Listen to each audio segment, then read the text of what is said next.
Hello hello everyone, this is Deepesh Manorani with you. And आज का जो ये वीडियो होने वाला है वो सबसे ज़्यादा इंपॉर्टेंट होने वाला है सीयूईटी के विद्यार्थियों के लिए, सीयूईटी के लिए स्टूडेंट्स के लिए।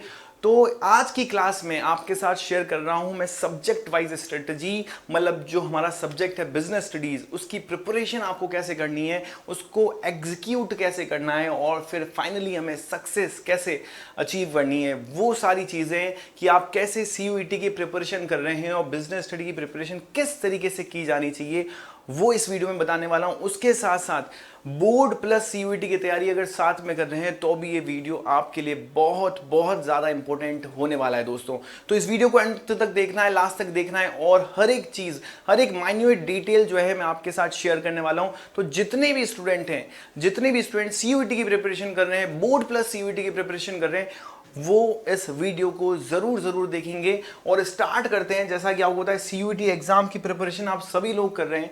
सीयूईटी वी ऑल नो कि सीयूईटी है क्या, है ना। लमसम 250 जो यूनिवर्सिटी है जो सीयूईटी के साथ टाई अप कर चुकी है, जो कि सीयूईटी के एग्जाम के थ्रू ही एडमिशन दे रही है।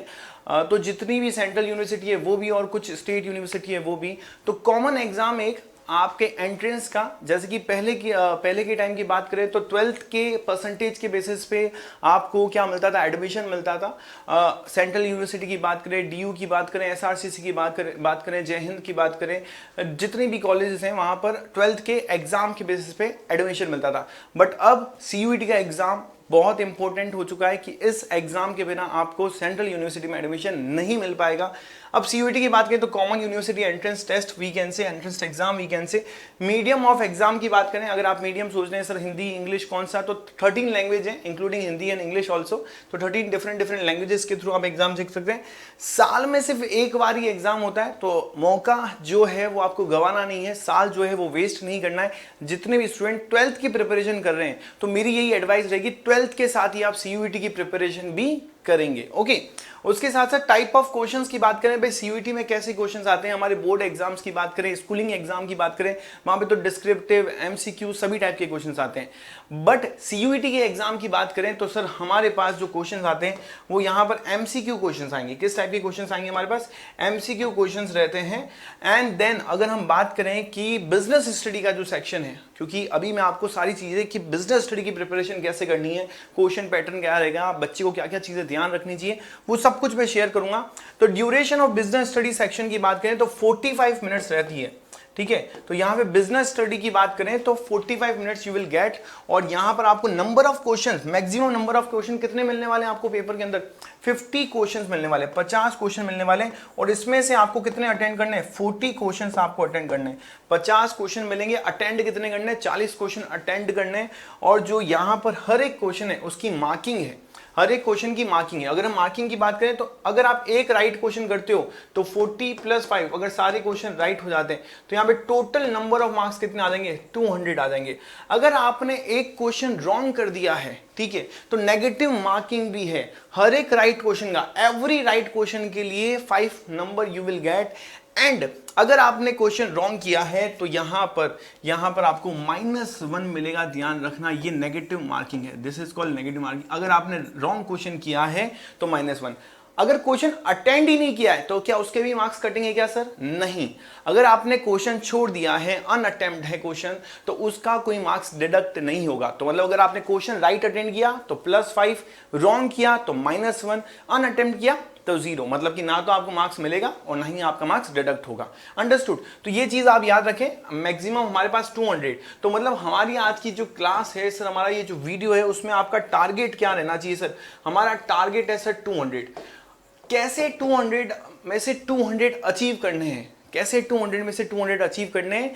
With the preparation of the board exam also you can get 200 marks in the CUET. Business study के अंदर 200 लाना कोई ज्यादा डिफिकल्ट नहीं है, आसान है, अगर प्रिपरेशन का तरीका सही हो। तो चलो आपके साथ शेयर करता हूं कि आपका सिलेबस कैसे रहेगा और कैसे उस पूरे सिलेबस को हम कुछ टाइम के अंदर कैसे टाइम मैनेजमेंट करके हम कवर कर सकते हैं। तो दोस्तों जो चीजें हमें वैसे पहले से पता है, जो टॉपिक और जो सिलेबस हमारे पास रहने वाला है चैप्टर्स की अगर हम बात करें तो जो 12th का सिलेबस है, मैक्सिमम सिलेबस वो 12th का ही हम इंक्लूड करने वाले हैं। बिजनेस स्टडीज की बात करें तो सारे चैप्टर 12th के इंक्लूड होंगे। बट एक चैप्टर लास्ट में आपको एंटरप्रेन्योरशिप डेवलपमेंट का मिलेगा, 13 चैप्टर जिसको हम बोलेंगे, वो वहां पे आपको डिफरेंट चैप्टर मिल जाएगा। अदरवाइज तो सारी चीजें जो 12th से रिलेट करती है, उसकी प्रिपरेशन कैसे करनी है वो भी अभी आपके साथ शेयर करूंगा।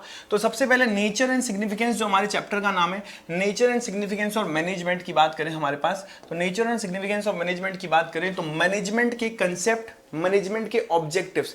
देखो यहां पर आपको ध्यान रखना है कि ये सारी प्रिपरेशन कहां से होनी चाहिए। ये सारी प्रिपरेशन मैं आपको पहले से ही बता देता हूं, आप एनसीईआरटी से करोगे, ठीक है। एनसीईआरटी की बुक है, एनसीईआरटी की बुक्स नहीं है तो कोई बात नहीं, आपको अभी मैं डिस्क्रिप्शन के अंदर आपको ये बुक्स का लिंक भी दे दूंगा, तो आपको एनसीईआरटी की बुक्स जो है वो डाउनलोड कर लेनी है। अगर आपके पास हार्ड कॉपी नहीं है तो आज के टाइम में हम टेक्नोलॉजी का पूरा यूज कर सकते हैं और आप एनसीईआरटी की बुक भी डाउनलोड करके बिजनेस स्टडीज की प्रिपरेशन कर सकते हैं।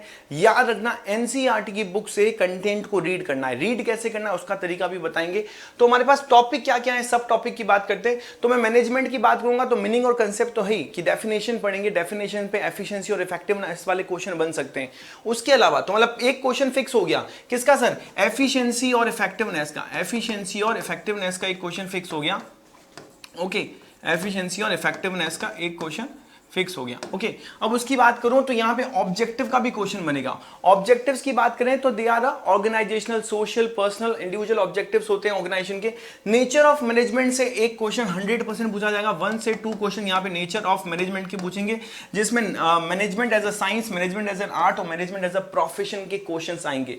मतलब देखो मैं आपको टॉपिक भी बता रहा हूं और हर एक टॉपिक में से कौन सा क्वेश्चन, कितने क्वेश्चन आ सकते हैं वो भी मैं आपके साथ शेयर कर रहा हूं, ओके। तो इस चीज का जरूर ध्यान रखें कि इन टॉपिक्स पे तो ज्यादा फोकस करना है जहां जहां पे मैं आपको लेके चल रहा हूं। लेवल्स ऑफ मैनेजमेंट होते हैं टॉप, मिडल और सुपरविजनी या फर्स्ट लाइन बोलते हैं जिसको, इसका भी एक क्वेश्चन आपको एग्जाम के अंदर देखने को मिलेगा दोस्तों।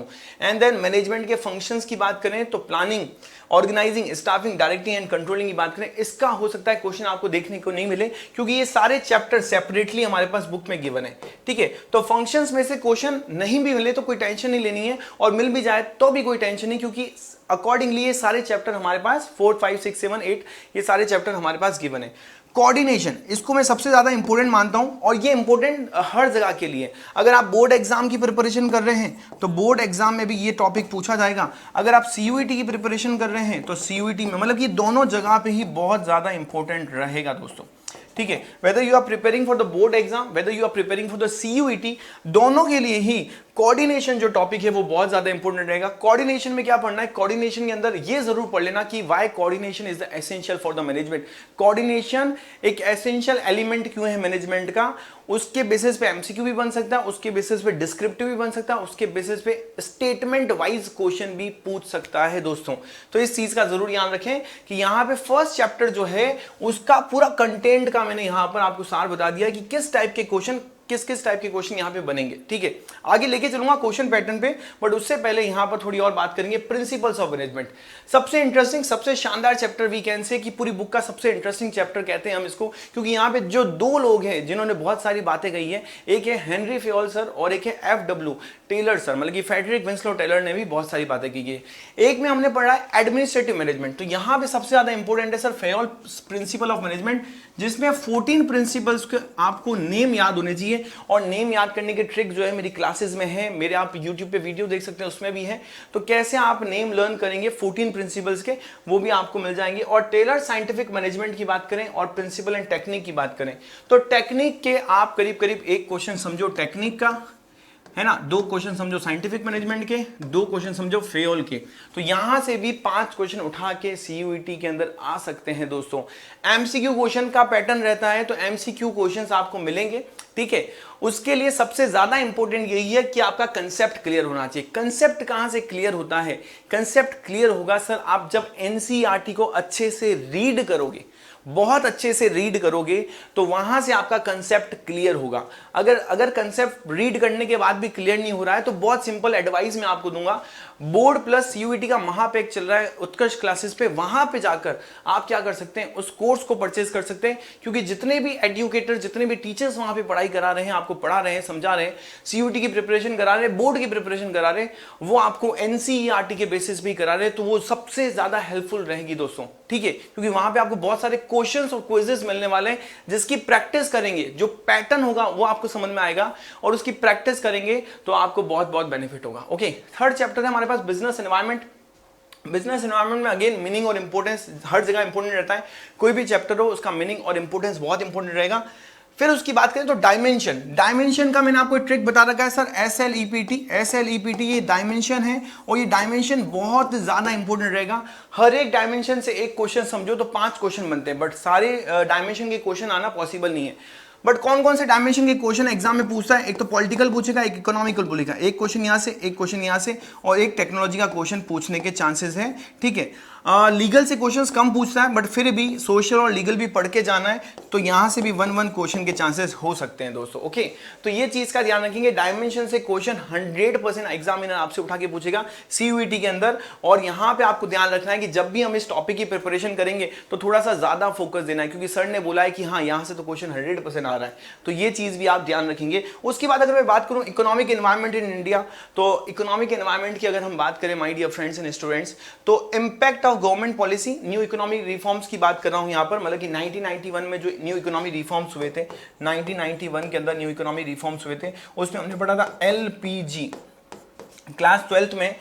तो शायद जो सेंट्रल बोर्ड के बच्चे हैं उनके तो कोर्स से हट गया है, बट LPG जो है ना, यहाँ पे लिबरलाइजेशन, प्राइवेटाइजेशन और ग्लोबलाइजेशन की बात करें तो लिबरलाइजेशन, प्राइवेटाइजेशन और ग्लोबलाइजेशन से पक्का क्वेश्चन बन सकता है दोस्तों। या तो लिबरलाइजेशन से पूछ सकता है, या ग्लोबलाइजेशन का क्वेश्चन पूछ लेगा, या फिर प्राइवेटाइजेशन का एक क्वेश्चन पूछ लेगा। तो again the thing is concept clear होना बहुत जरूरी है। आप कोई भी टॉपिक की प्रिपरेशन करो तो मैंने यहां पे बोला कि लिबरलाइजेशन की पॉलिसी पे पूछ सकता है, प्राइवेटाइजेशन पे पूछ सकता है और ग्लोबलाइजेशन पे क्वेश्चन पूछ सकता है। थोड़ा और आगे चलते हैं, कुछ और टॉपिक्स और सब टॉपिक की बात करते हैं। प्लानिंग, अब यहां से स्टार्ट हो जाते हैं फंक्शन ऑफ मैनेजमेंट। यहां से आपकी क्या स्टार्ट हो रहे हैं, फंक्शन ऑफ मैनेजमेंट की बात करें, फंक्शंस ऑफ मैनेजमेंट की बात करें दोस्तों, तो मैंने आपको जैसे बता ही दिया है कि हमारे पास कितने फंक्शन है, 5 फंक्शन है, POSDC। P stands for planning, O stands for organising. ठीक है, तो 5 फंक्शंस हैं। प्लानिंग जो फंक्शन है सर, प्लानिंग फंक्शन जो है जिससे बोर्ड में भी काफी क्वेश्चन बनते हैं। अगर हम प्रीवियस एकेडमिक सेशन की बात करें, 22-23 की बात करें, तो प्लानिंग चैप्टर से करीब करीब 10 to 15 मार्क के क्वेश्चन पूछ लिए हैं बोर्ड ने। ठीक है, अगर हम स्टेट बोर्ड की भी बात करते हैं, अगर हम सेंट्रल बोर्ड की बात करते हैं तो वहां पे पूछ लिए हैं। तो मतलब कि इस बार भी क्या आने की चांसेस है, 100% बेटा, है ना। तो यहाँ पे प्लानिंग की प्रिपरेशन हमें अब करनी है। प्लानिंग बहुत ज्यादा लेंथी चैप्टर नहीं है, बट मीडियम मॉडरेट चैप्टर है, अच्छे से हम उसको कवर कर सकते हैं। सबसे ज्यादा यहाँ पे आपको फोकस किस पे करना है, प्लानिंग के अंदर आपको फोकस करना है सर प्रोसेस पे। ठीक है, प्रोसेस पे। और जो CUET की प्रिपरेशन कर रहे हैं उनको प्रोसेस के स्टेप्स लर्न होने चाहिए, एकदम याद होने चाहिए थे। ठीक है, तो जितने भी बच्चे प्रिपेयर कर रहे हैं उनको प्रोसेस बहुत अच्छे से लर्न होना चाहिए। तो यहां पे उसके साथ साथ टाइप्स ऑफ प्लान, जिसमें objective, strategy, total 8 types of plan है और 8 टाइप्स ऑफ प्लान के नेम प्लस हर एक प्लान के अंदर क्या क्या यहां पर हम कंसेप्ट यूज करें उसकी हम बात करें। बजट है तो हम एस्टिमेट कर रहे हैं, रूल है तो उसको हम, है ना, ब्रेक नहीं कर सकते, मेथड है तो हमारे पास बेस्ट टेक्निक कौन सी है, प्रोसीजर है तो क्या स्टेप्स रहते हैं, वो सारे प्लान की बात कर रहे हैं हम। ऑब्जेक्टिव है तो हमारे ऑर्गेनाइजेशन के गोल जो है टॉप लेवल बनाएंगे। स्ट्रेटेजी है तो ऑब्जेक्टिव को अचीव करने के लिए स्ट्रेटेजी बनती है लॉन्ग टर्म के लिए। स्ट्रेटेजी के बेसिस पे ही पॉलिसी प्रिपेयर होती है, गाइडलाइंस होती है उसके लिए। तो ये सारी चीजें जो है टाइप्स ऑफ प्लान के अंदर आएगी, प्रोग्राम्स भी बनेंगे और ये सारी चीजें प्लानिंग के अंदर इंक्लूड होगा। अंडरस्टूड। तो अगेन अगर हम इसकी बात करें प्लानिंग की, तो प्लानिंग भी यहां पर क्वेश्चन, तो देखो ये हमारा पूरा का पूरा सिलेबस है। एक तरीके से हर एक सिलेबस के अंदर मैं आपको एक तरीके से इंपॉर्टेंट एस्पेक्ट बता रहा हूं कि यहां से क्वेश्चन बनने की चांसेस क्या है, ज्यादा हो सकते हैं, और किस टाइप का क्वेश्चन बनेगा वो बता रहा हूं। जैसे प्लानिंग के अंदर मैंने प्रोसेस बताया तो स्टेप्स पूछेगा कि 3rd नंबर स्टेप कौन सा है ना, यहां पे 4th नंबर स्टेप कौन सा है। एस्टिमेशन मैन पावर रिक्वायरमेंट्स है, जो यहां पे प्रोसेस में कंफ्यूज आते हैं बच्चे लोग। यहां पे प्लानिंग के प्रोसेस और कंट्रोलिंग के प्रोसेस को लोग कंफ्यूज कर देते हैं, साथ में लेकर आ जाते हैं। तो इसलिए ध्यान रखना कि planning is a different function of the management and the controlling is a different function of the management. तो दोनों के जो फंक्शन है वो डिफरेंट है, दोनों के पॉइंट्स को मिक्स मत कर देना दोस्तों। Okay, clear. ऑर्गेनाइजिंग की बात करते हैं, सेकंड फंक्शन है जो कि हमारे पास मैनेजमेंट का। तो ऑर्गेनाइजिंग में सबसे इंपॉर्टेंट पॉइंट जहां से क्वेश्चन बनेगा वो है सर स्ट्रक्चर। कहां से क्वेश्चन बनने वाला है, यहां पे स्ट्रक्चर जो है यहां से क्वेश्चन बन सकता है। और इसमें भी कौन सा, फंक्शनल स्ट्रक्चर और डिविजनल स्ट्रक्चर, यहां से क्वेश्चन बनने के चांसेस हैं। अगर यहां से 2 क्वेश्चन उठा लेता है या 3 क्वेश्चन उठा लेता है एग्जामिनर, तो फिर बचेगा उसके हमारे पास फॉर्मल और इनफॉर्मल ऑर्गेनाइजेशन। फॉर्मल और इनफॉर्मल ऑर्गेनाइजेशन से 2 क्वेश्चन और उठा सकता है। तो यहां ध्यान रखना, फॉर्मल और इनफॉर्मल ऑर्गेनाइजेशन से 2 क्वेश्चन आपको एग्जामिनर और पूछेगा माय डियर फ्रेंड्स। ओके, तो इस चीज का हम थोड़ा सा ध्यान रखेंगे, हम ऑर्गेनाइजिंग की बात करें तो स्ट्रक्चर से बॉस पक्का क्वेश्चन यहां पे आपके एग्जाम में टपकने वाला है। और फंक्शनल स्ट्रक्चर और डिविजनल स्ट्रक्चर, फंक्शन मतलब कि फंक्शन के बेसिस पे, डिविजनल मतलब कि प्रोडक्ट के बेसिस पे डिपार्टमेंट बनते हैं। और यहां पे फॉर्मल और इनफॉर्मल की बात करें, यहां से तो 100% चांसेस है कि क्वेश्चन बनेगा ही बनेगा। आप बड़ी सीयूईटी का 2024 का पेपर जब जाओगे अटेम्प्ट करने तब देख लेना। ओके, और टॉपिक की बात करें तो फॉर्मल और इनफॉर्मल ऑर्गेनाइजेशन में बताई दिया, डेलीगेशन और डिसेंट्रलाइजेशन, ये 2 टॉपिक और बचते हैं। तो इसका डिफरेंस याद करके रहना, क्योंकि यहां से अगर क्वेश्चन बनेगा डेलीगेशन और डिसेंट्रलाइजेशन से, तो आपको क्वेश्चन पूछेंगे एग्जाम्पल के बेसिस पे, मैच द फॉलोइंग वाला। कौन सा क्वेश्चन यहां से पूछ सकते हैं? तो मैच द फॉलोइंग के जो क्वेश्चन हैं उसमें डेलीगेशन और डिसेंट्रलाइजेशन की प्रिपरेशन कर लेना।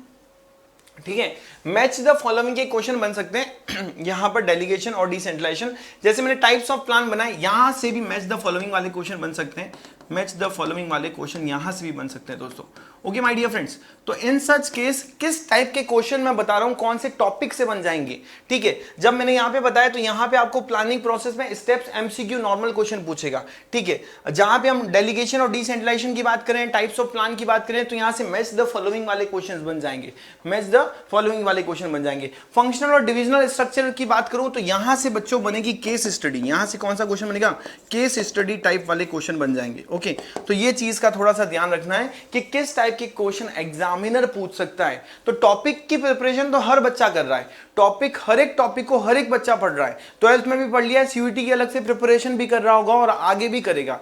बस एक चीज का थोड़ा सा ध्यान रखना है कि हम पढ़ाई तो सभी लोग कर रहे हैं, बट द थिंग इज किस टॉपिक को किस तरीके से पढ़ना है वो जरूरी पता होना चाहिए। ये चीज मैं आपको पहले बोल रहा हूं कि आपको नहीं पता है कि टॉपिक कैसे पढ़े, आपको पता ही नहीं है कि प्लानिंग के स्टेप्स मुझे लर्न करने सीक्वेंस वाइज, वो तो एग्जाम में नॉर्मल क्वेश्चन एमसीक्यू का पूछेगा। आपको नहीं पता है कि टाइप्स ऑफ प्लान के अंदर मैच द फॉलोइंग का क्वेश्चन बनेगा, तो उसके अकॉर्डिंग लर्न करना है। सिर्फ नाम याद करने से कुछ नहीं होगा, उसके अंदर की डिटेल भी याद करनी पड़ेगी। अंडरस्टूड? तो वो पॉइंट्स जो है वही आपके साथ शेयर कर रहा हूं, जिससे आपकी प्रिपरेशन में आपको थोड़ा सा हेल्प कर सकूं, गाइड कर सकूं। ओके दोस्तों, चलो बाकी थोड़ी और बात करेंगे। स्टाफिंग के अंदर सबसे इंपॉर्टेंट 3 चीजें रहती है। कौन कौन से पॉइंट्स रहते हैं सर? अगर हम बात करें रिक्रूटमेंट, सिलेक्शन और ट्रेनिंग एंड डेवलपमेंट, है ना, तो ये जो 3 पॉइंट्स है, रिक्रूटमेंट, सिलेक्शन और ट्रेनिंग एंड डेवलपमेंट, बहुत इंपॉर्टेंट रहते हैं। और रिक्रूटमेंट में से भी सोर्स ऑफ रिक्रूटमेंट जो है, सोर्स ऑफ रिक्रूटमेंट है, उससे एक क्वेश्चन बनेगा मैच द फॉलोइंग वाला।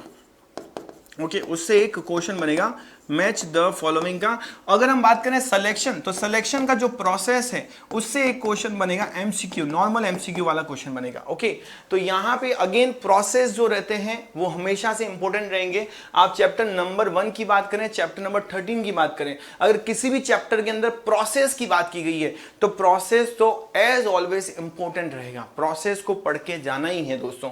प्रोसेस के पॉइंट्स आपको एग्जाम में भर भर के मिलेंगे। अगर 13 चैप्टर रहे और उनमें से 8 चैप्टर के अंदर प्रोसेस की बात की गई है, तो यहां पर आप थोड़ा सा ध्यान रखना कि 8 चैप्टर के प्रोसेस के जो भी स्टेप्स हैं वो अच्छे से लर्न करके जाने हैं दोस्तों। ओके, नेक्स्ट आता है हमारे पास सिलेक्शन की। मैंने आपको बताया, बात की, रिक्रूटमेंट की बात की।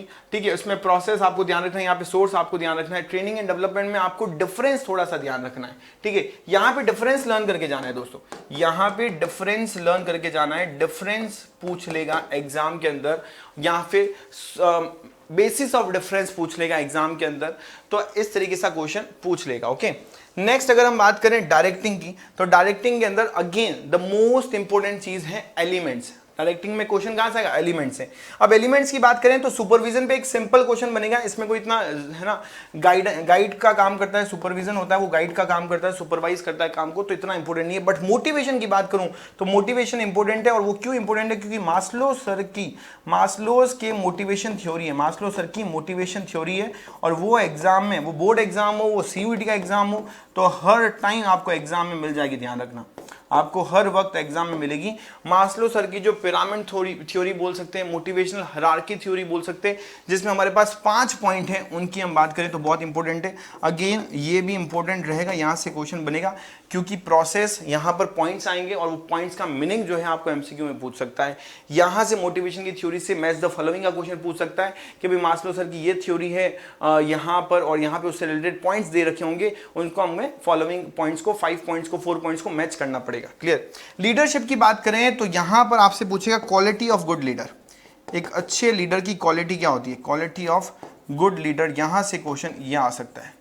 ठीक है, उसके साथ साथ यहां पर लीडरशिप की स्टाइल जो होती है, ऑटोक्रेटिक, पार्टिसिपेटिव, डेमोक्रेटिक, है ना, ये जो हमने फ्री रेन, ये जो स्टाइल्स होती है उस पे एक छोटा मोटा क्वेश्चन पूछेगा। केस स्टडी भी पूछ सकता है, मैच द फॉलोइंग भी पूछ सकता है, ध्यान रखें। कम्युनिकेशन की बात करें तो कम्युनिकेशन प्रोसेस, अगेन प्रोसेस आ गया तो मींस इंपॉर्टेंट है, तो कम्युनिकेशन की बात करें तो प्रोसेस का क्वेश्चन पूछेगा। उसके साथ साथ यहां पे एक क्वेश्चन और बनता है, वो है बैरियर्स का, barriers of communication, barriers of communication की बात करें तो यहां से भी क्वेश्चन आपको उठा के एग्जाम में पूछ सकता है, बैरियर्स ऑफ कम्युनिकेशन का क्वेश्चन भी आ जाएगा। ओके बच्चों, इस चीज का हम थोड़ा सा ध्यान रखेंगे, सारे स्टूडेंट जो भी मेरे साथ जुड़े, तो बैरियर्स ऑफ कम्युनिकेशन का क्वेश्चन आएगा। आगे चलते हैं, कंट्रोलिंग की बात करते हैं। अगेन मैंने जैसे आपको बताया कि प्लानिंग का जो प्रोसेस है और कंट्रोलिंग का प्रोसेस है उसको मिक्स मत करना, तो वो भी याद रखने को वापस बता रहा हूं। और क्वेश्चन जो बनेगा, relationship between planning and controlling और steps in the process of control, तो कंट्रोलिंग के स्टेप्स क्या क्या होते हैं वहां से एक क्वेश्चन निकाल के रखेंगे। जहां पे देखो प्रोसेस है ना, वहां पे तो आपको ज्यादा दिमाग लगाने की जरूरत नहीं है, और आपको ये मान के चलना है कि प्रोसेस अगर लर्न कर लिया, तो अगर 9 प्रोसेस कम लर्न कर लिए, सपोज मेरी बुक के अंदर 9 प्रोसेस है ना, तो 9 प्रोसेस लर्न कर लिए तो सब में नंबर फिक्स है, सब में नंबर फिक्स है। ठीक है, टेक्निक्स ऑफ कंट्रोलिंग की बात करेंगे, क्रिटिकल कंट्रोलिंग की बात करेंगे, क्रिटिकल पॉइंट कंट्रोल की बात करेंगे, डिफरेंट हमारे पास टाइप है ना यहाँ पर टेक्निक से कंट्रोलिंग की, तो ये पॉइंट भी इंपॉर्टेंट रहता है, यहां से भी 2 क्वेश्चंस आने के चांसेस बन जाएंगे। ओके, नेक्स्ट अब बात करते हैं एक नया हम कह सकते हैं सेगमेंट, जो जैसे हमारे पास 12th क्लास में है तो एक नई बुक आ जाती है, वी कैन से वॉल्यूम 2। तो वैसे सीयूईटी का वॉल्यूम 2 यहां से स्टार्ट होता है, सीयूईटी का वॉल्यूम 2 यहां से स्टार्ट होता है।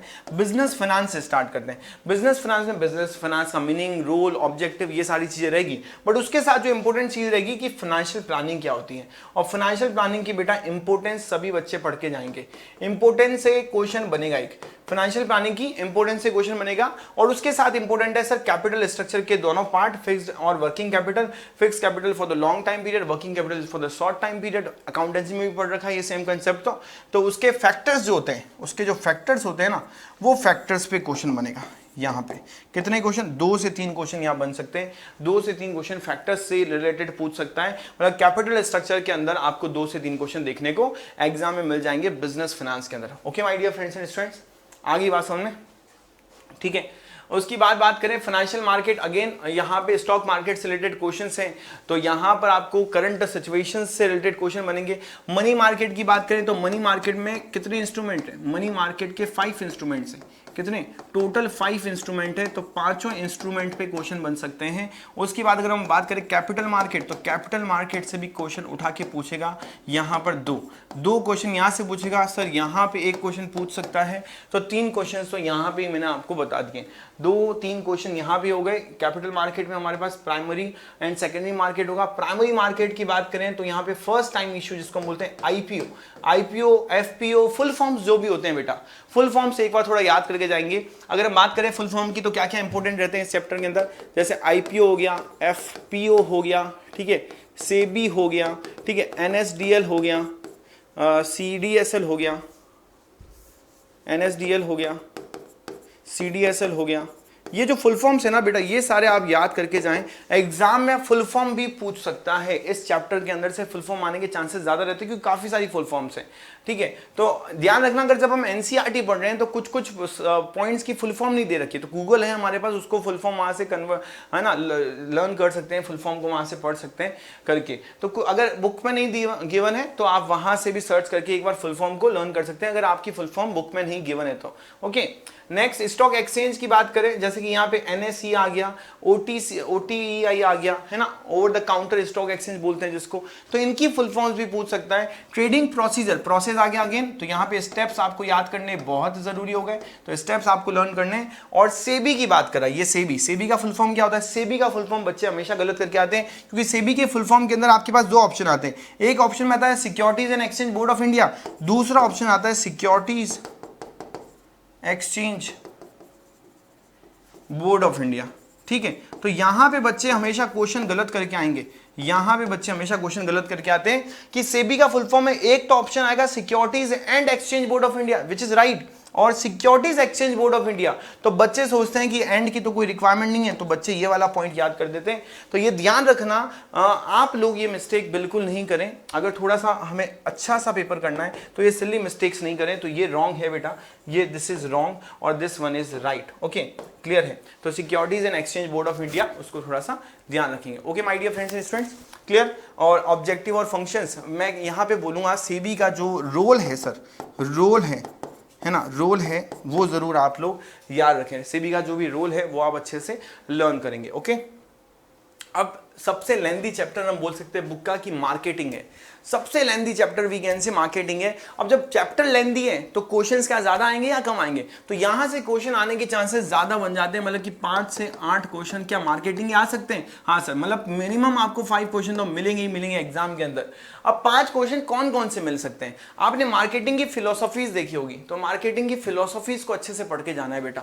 मार्केटिंग की फिलोसफीज आपको अच्छे से पढ़ के जानी है। उसके बाद यहाँ पे आता है मार्केटिंग मिक्स, जिसमें आप प्रोडक्ट के बारे में पढ़ोगे, जिसमें आप ब्रांडिंग, लेबलिंग, पैकेजिंग, इन सब के बारे में पढ़ने वाले हो, फिजिकल डिस्ट्रीब्यूशन की बातें करने वाले हो, ठीक है, उसके फैक्टर्स देखने वाले हो, उनके टाइप्स देखने वाले हो, प्रमोशन की बात करोगे, पर्सनल सेलिंग की बात करोगे, एडवर्टाइजिंग की बात करोगे, प्राइस की बात करोगे। इसमें आप ये मत सोचना कि मुझे क्या मिलेगा, यहाँ पर केस स्टडी मिलेगी। यहाँ पे केस स्टडी के क्वेश्चन आपको कम ही मिलेंगे। यहाँ पे आपको जो क्वेश्चन मिलेंगे बेटा, यहाँ पे आपको जो क्वेश्चन मिलेंगे वो मैच द फॉलोइंग के मिलेंगे। किससे रिलेटेड मिलेंगे सर? मैच द फॉलोइंग के मिलेंगे, है ना। यहाँ पर आपको डायरेक्ट क्वेश्चन मिल सकते हैं, डायरेक्ट एमसीक्यू मिल सकता है, नॉर्मल एमसीक्यू, डायरेक्ट क्वेश्चन बोल सकता हूँ, डायरेक्ट एमसीक्यू मिल सकता है आपको। अगेन ये बहुत इंपॉर्टेंट एस्पेक्ट है, match the following, direct MCQ, यहाँ से क्वेश्चन आ सकते हैं आपके पास, तो इसका थोड़ा सा ध्यान रखें, ठीक है। अगर केस स्टडी इस पे बनती है तो फिर एक केस स्टडी भी आपको याद रखना कि क्वेश्चन जो है वो पढ़ेंगे, वो भी केस स्टडी कहाँ से बनेगी? यहाँ से ही बनेगी बेटा, मार्केटिंग मिक्स से ही केस स्टडी बनेगी। ओके, तो उस पॉइंट्स को आप थोड़ा सा अच्छे से रीड आउट करेंगे। तीनों वे में क्वेश्चन बन सकते हैं इस चैप्टर के अंदर। केस स्टडी चलो फिर भी ज्यादा नहीं बनती, मैच द फॉलोइंग और डायरेक्ट क्वेश्चन बनने के चांसेस तो ज्यादा रहते हैं। एज पर द मैं जो आपके प्रीवियस पेपर के रिव्यूज हैं उनके बेसिस पे मैं बात कर रहा हूं यहाँ पर, तो उनको तो पढ़ के जाना ही है। हालांकि उत्कर्ष ऐप पर तो सब कुछ अवेलेबल है ही, बट उसके अलावा मैं जो आपको अपने एक्सपीरियंस के बेसिस पे बता रहा हूं, तो ये सारी चीजें भी आपको ध्यान रखनी है। Clear. And the second last chapter and the last chapter हमारे सामने है कंज्यूमर प्रोटेक्शन और एंटरप्रेन्योरशिप डेवलपमेंट। ठीक है, कंज्यूमर प्रोटेक्शन, अगेन जो कंज्यूमर प्रोटेक्शन एक्ट 2019 है, 2019 अच्छे से याद रखना है। उसकी लिमिट्स जो है, उसकी जो लिमिट्स है डिस्ट्रिक्ट कोर्ट, स्टेट की और नेशनल कमीशन की, तो उसकी लिमिट्स आपको याद रखनी है जो चेंज हो चुकी है। आई होप 12th में आपने पढ़ाई है या फिर पढ़ोगे, तो वो लिमिट्स को थोड़ा सा ध्यान रखना 12th क्लास के लिए भी और CUET के लिए भी। तो लिमिट से आपसे क्वेश्चन पूछेगा सर, MCQ क्वेश्चन यहाँ से लिमिट से पूछेगा, ध्यान रखना। इससे पहले जो एक्ट था उसकी लिमिट्स भी है, तो उसमें कंफ्यूज मत होना। 2019 की आपको लर्न करनी है, ज्यादा हमें यहाँ पर फोकस और कहीं पे करने की जरूरत नहीं है, सिर्फ 2019 की याद करनी है। इससे प्रीवियस जो एक्ट था 1986 वाला, उस पर फोकस करने की जरूरत नहीं है। कंज्यूमर के राइट और कंज्यूमर की रिस्पॉन्सिबिलिटी, 1 क्वेश्चन इसका एग्जाम में समझ लो, 1 क्वेश्चन इसका एग्जाम में पूछ सकता है। अब यहाँ पे कंज्यूमर की रीएड्रेस सिस्टम जो मैंने बताया, लिमिट्स वाला पॉइंट वो वहां से हो जाता है, और role and consumer organisation NGO से भी एक क्वेश्चन बनने के चांसेस है। बट जो इंपॉर्टेंट पॉइंट है वो मैंने आपको बता दिया लिमिट्स का, और उसके अलावा राइट्स एंड रिस्पॉन्सिबिलिटी इस चैप्टर के अंदर बात करें तो वो बहुत ज्यादा इंपॉर्टेंट रहती है। ठीक है, as per the exam point of view, as per the previous papers की बात करें तो इस टाइप के क्वेश्चंस ये पूछ रहा है। मतलब कि जो अगर हम पिछले 2 पैटर्न्स की बात करें, 2 एग्जाम्स की बात करें, तो इस टाइप के क्वेश्चंस एग्जाम ने पूछे, इन टॉपिक से निकालकर क्वेश्चन पूछे।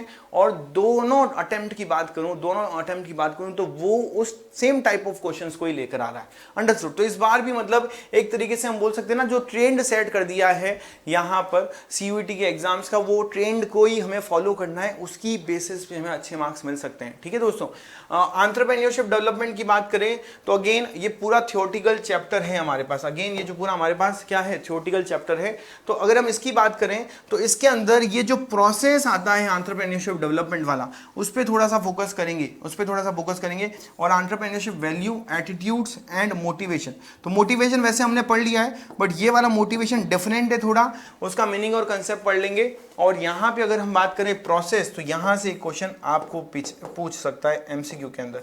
ठीक है। तो यहाँ पे एमसीक्यू आप इसका प्रिपेयर करेंगे। ओके बच्चों, तो ऐसे करके मैंने 13 चैप्टर्स जो आपके कोर्स में, जो आपके सीयूईटी के कोर्स में, और यहाँ तक अगर मैं बात करूँ 12 चैप्टर्स ये आपके बोर्ड के कोर्स में, ठीक है। तो अगर आप बोर्ड और सीयूईटी के साथ प्रिपरेशन कर रहे हो, सीयूईटी की प्रिपरेशन कर रहे हो, देखो सबसे इंपॉर्टेंट तो यही है, मैं आप सभी बच्चों को बताना चाहूंगा कि जो भी बच्चे प्रिपरेशन कर रहे हैं वो 12th बोर्ड के साथ ही सीयूईटी को भी साथ में ही प्रिपेयर करते रहे, क्योंकि चैप्टर्स हमारे पास सेम है, जो डोमेन हमारे सब्जेक्ट्स हैं उनमें चैप्टर हमारे सेम है, तो चैप्टर सेम है। अगर हम अकाउंट्स की बात करें तो वहाँ पे भी चैप्टर सेम मिल जाएंगे, अगर हम बिजनेस स्टडी की बात करें तो वहाँ पे भी चैप्टर मिलेंगे, इकोनॉमिक्स में भी आपको काफ़ी चैप्टर सेम मिल जाएंगे।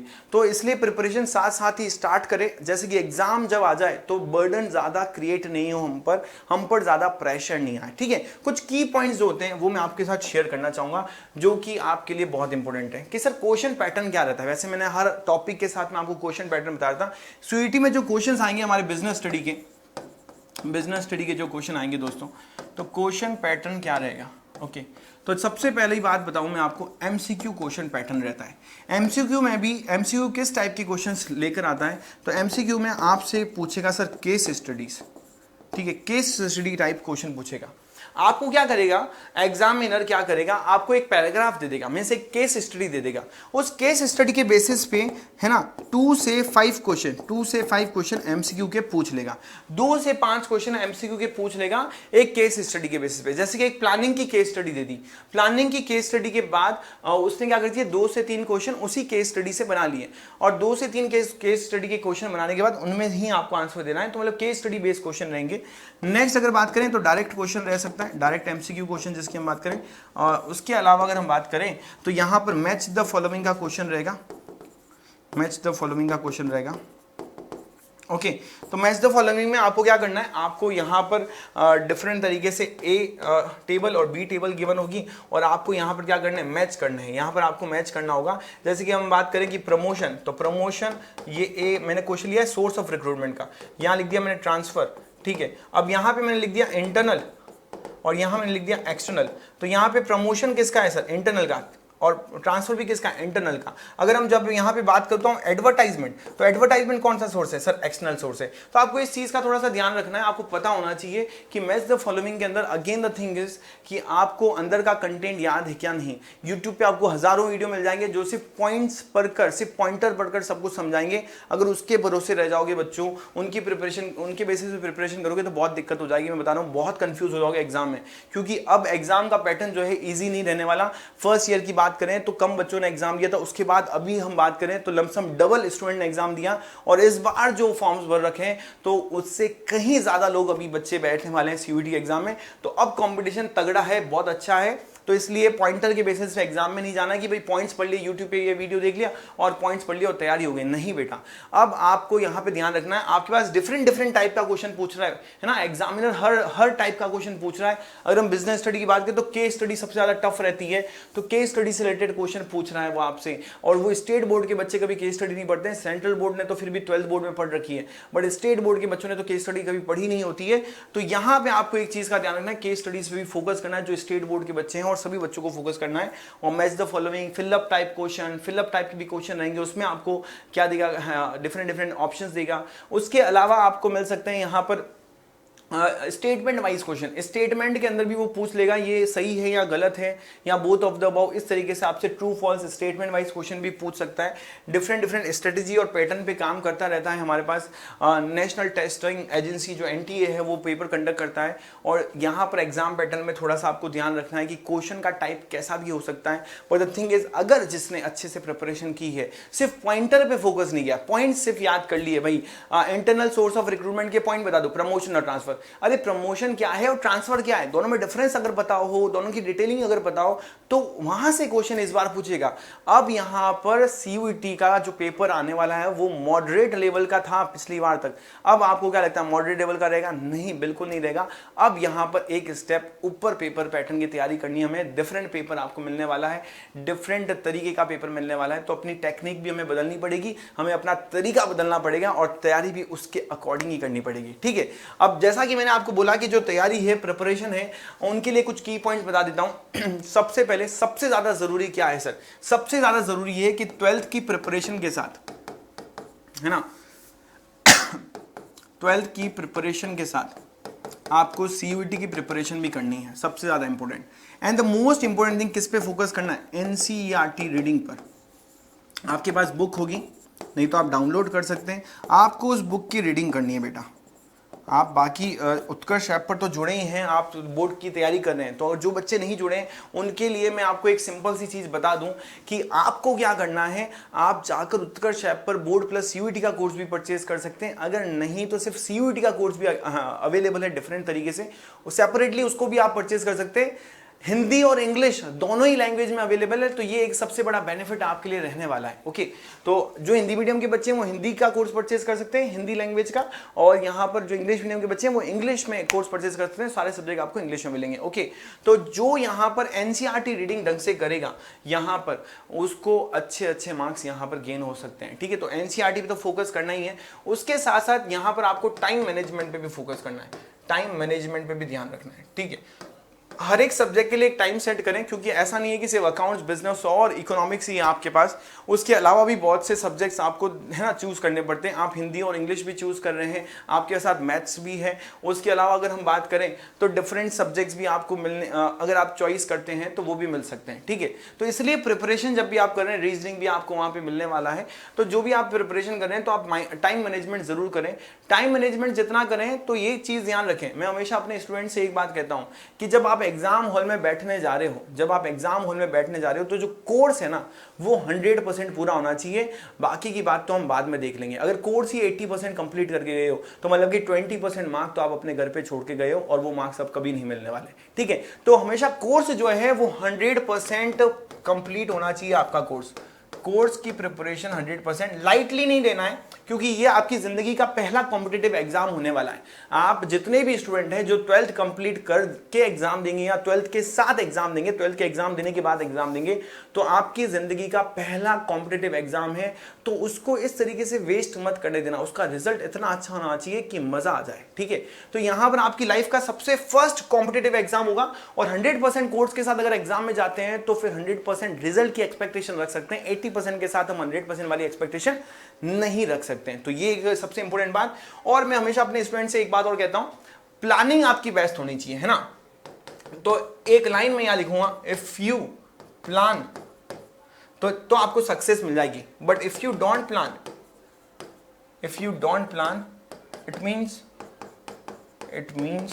You plan for fail, you planning for fail. तो अगर आप प्लान करते हो, इफ यू प्लान तो आपको सक्सेस मिल जाएगी। तो you should always plan the things.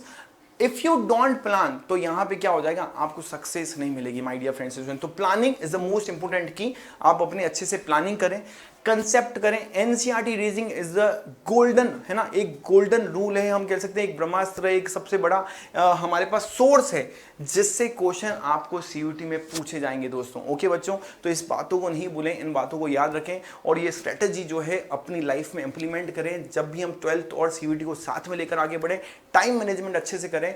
MCQ match the following मैंने आपको टॉपिक वाइज बता ही दिए हैं, कहां से प्रिपेयर करने। उसके अलावा और कोई जानकारी चाहिए, सीयूईटी की प्रिपरेशन करनी है सर, अब तो करनी है, बस कुछ भी हो जाए, क्योंकि सेंट्रल यूनिवर्सिटी जाना सबका सपना होता है ना। अगर आज के टाइम में ये सीयूईटी का कोर्स अगर मैं कर सकता, मैं 12th का बच्चा होता, मैं तो 100% करता। उसके लिए भले मुझे 1 साल की अच्छी प्रिपरेशन करनी पड़े, कोई ट्यूशन ज्वाइन करना पड़े, कोई ऑनलाइन ट्यूशन ज्वाइन करना पड़े, तो वहां पे ज्वाइन करता। उत्कर्ष ऐप पर सीयूईटी की आप प्रिपरेशन कर सकते हैं, जहां पे आपको बहुत सारी चीजें मिलने वाली है, जिसमें आपको वीडियो तो मिलने ही वाले हैं, कंप्लीट रिकॉर्डिंग वीडियो मिलने वाले हैं, सारे सब्जेक्ट सारे चैप्टर्स की, और बहुत कम प्राइस है, आप चेक कर सकते हैं उत्कर्ष ऐप डाउनलोड करके। उसके साथ साथ आपको ऑडियो लेक्चर्स भी मिलेंगे, जो वीडियो है उसको आप ऑडियो फॉर्मेट में भी आप सुन सकते हैं। नोट्स मिल जाएंगे हर एक कंटेंट का, आपको एनसीईआरटी मिल जाएगी। उसके साथ साथ आपको एमसीक्यू, बहुत सारे क्वेश्चंस जो हैं प्रीवियस ईयर के मिक्सर क्वेश्चंस जो हैं मिल जाएंगे, और इन फ्यूचर कौन से क्वेश्चंस आने वाले वो भी क्वेश्चंस आपको मिल जाएंगे। उसके साथ साथ सर यहाँ पर सबसे इंपॉर्टेंट चीज जो है, आपको जनरल इंग्लिश, रीजनिंग और मैथमेटिक्स की भी तैयारी करें, तो वो भी सारे सब्जेक्ट उसी में इंक्लूड होंगे, आपकी उसी फीस के अंदर इंक्लूड होंगे। तो बोर्ड प्लस सीयूईटी का पैक भी अवेलेबल है, और सीयूईटी का सेपरेट पैक भी अवेलेबल है। दोनों अगर चाहें तो आप परचेज कर सकते हैं, और उत्कर्ष के साथ जुड़कर भी तैयारी कर सकते हैं। So till then, take care of yourself, take care of your parents, and take care. Bye bye and thank you.